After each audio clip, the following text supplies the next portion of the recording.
Mahkamah Konstitusi memutuskan penyelenggaraan pemilu nasional dan daerah tidak lagi dilakukan serentak mulai 2029 mendatang.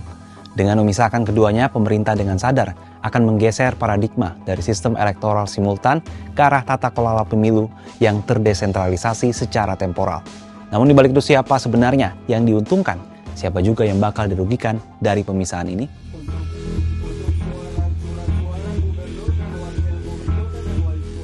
Direktur Eksekutif Perkumpulan untuk Pemilu dan Demokrasi atau Perludem, Hoirunisa Agustiati dalam wawancara dengan Kompas, Jumat 4 Juli 2025 menilai putusan MK untuk memisahkan pemilu nasional dengan pemilu lokal akan memberi keuntungan tak hanya bagi pemilih, tapi juga penyelenggara pemilu dan partai politik. Hoirunisa menilai pemilu serentak 5 kotak sebelumnya seringkali menimbulkan kebingungan di kalangan pemilih. Dengan pemisahan ini diharapkan proses pemilihan menjadi lebih sederhana dan pemilih dapat membuat keputusan yang lebih terinformasi. Dari sisi penyelenggaraan pemilu, putusan ini akan membuat kerja KPU maupun Bawaslu akan lebih terfokus pada satu gelaran saja. Implikasi dari putusan ini tak sekadar menyangkut aspek teknis penyelenggaraan pemilu, tapi juga membawa konsekuensi struktural terhadap pengelolaan demokrasi multilevel di Indonesia. Sementara bagi parpol, putusan MK yang memisahkan pemilu nasional dan lokal juga dapat memberikan angin segar. Perludem menilai selama ini parpol tidak memiliki cukup waktu untuk menyiapkan kadernya, sehingga mudah terjebak dalam pragmatisme. Perludem melihat putusan ini sebagai peluang bagi parpol untuk melakukan konsolidasi internal, pembinaan kader, dan menyusun strategi yang lebih matang untuk setiap tingkatan pemilihan. Parpol dapat lebih fokus pada isu-isu dan kebutuhan spesifik daerah, tidak lagi tenggelam oleh isu-isu nasional. Hal ini diharapkan dapat menghasilkan representasi yang lebih baik di tingkat daerah. Yang bisa jadi pertimbangan pemisahan pemilu ini juga diharapkan akan memudahkan pemilih dan mendorong lahirnya perilaku pemilih rasional. Kalau nggak ada perubahan, mereka baru akan kerja lagi nanti kan menuju 2029. Jadi itu beberapa argumentasinya. Nah, sekarang memang kemudian kan karena putusan Mahkamah Konstitusi ini ada yang menolak gitu ya, ada yang mengatakan bahwa mahkamah ini inkonstitusional dan sebagainya. Nah, keputusan mahkamah itu kan final dan mengikat. Jadi tentu pasti ada yang tidak setuju, pasti ada yang kontra gitu ya. Tapi sifat putusan mahkamah ini kan sudah final dan mengikat, sama halnya misalnya putusan-putusan lain yang mungkin juga tidak bisa diterima oleh publik gitu ya, atau publik misalnya nggak terima soal itu, misalnya kayak soal syarat usia pencalonan presiden dan wakil presiden kan juga dapat banyak kritik, tapi ya itu sudah jadi putusan dan itu diterima, dan itulah yang kemudian ketentuan yang berlaku. Nah, sama halnya dengan putusan ini. Sementara itu, bagaimana respon dari partai politik terkait putusan ini? Benarkah kalau putusan MK yang memisahkan antara pemilu nasional dan pemilu daerah ini inkonstitusional? Partai Nasdem jadi yang pertama menyatakan penolakannya terhadap putusan MK memisahkan pemilu nasional dan pemilu lokal. Penolakan itu disampaikan anggota Majelis Tinggi Partai Nasdem Lestari Murdijat dalam konferensi pers di Jakarta Senin 30 Juni. Menurut Lestari, pelaksanaan putusan MK dapat mengakibatkan krisis konstitusional, bahkan kebuntuan atau deadlock konstitusional. Menurutnya, jika putusan MK dilaksanakan, akan berujung pelanggaran konstitusi. Pihaknya mencontohkan pasal 22E Undang-Undang 1945 telah menyatakan pemilu dilaksanakan setiap 5 tahun sekali.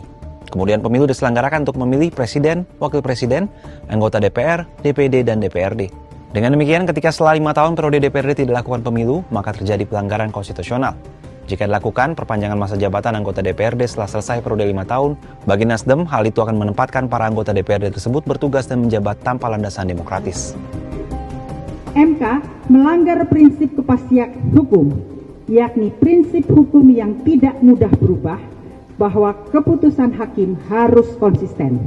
Dari sini, jelas menegaskan pentingnya kepastian hukum dan stabilitas dalam sistem hukum, dan putusan hakim yang tidak konsisten dan berubah-ubah dapat menyebabkan ketidakpercayaan masyarakat terhadap sistem hukum.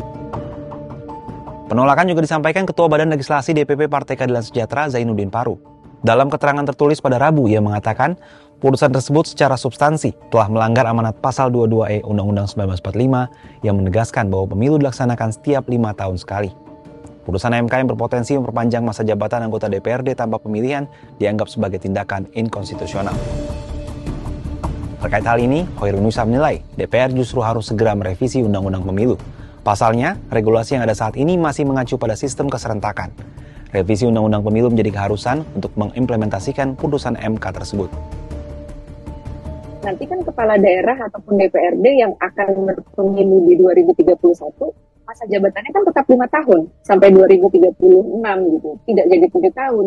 Nah, bahwa menuju ke sana akan ada transisi, dan mahkamah mengatakan juga dalam putusannya, teknis transisinya itu dilakukan oleh pembentuk undang-undang dengan cara melakukan rekayasa konstitusional gitu. Jadi perpanjangan untuk kepala daerah ataupun DPRD ini bukan sesuatu yang inkonstitusional karena menabrak pasal 22E tadi yang menyebutkan setiap 5 tahun.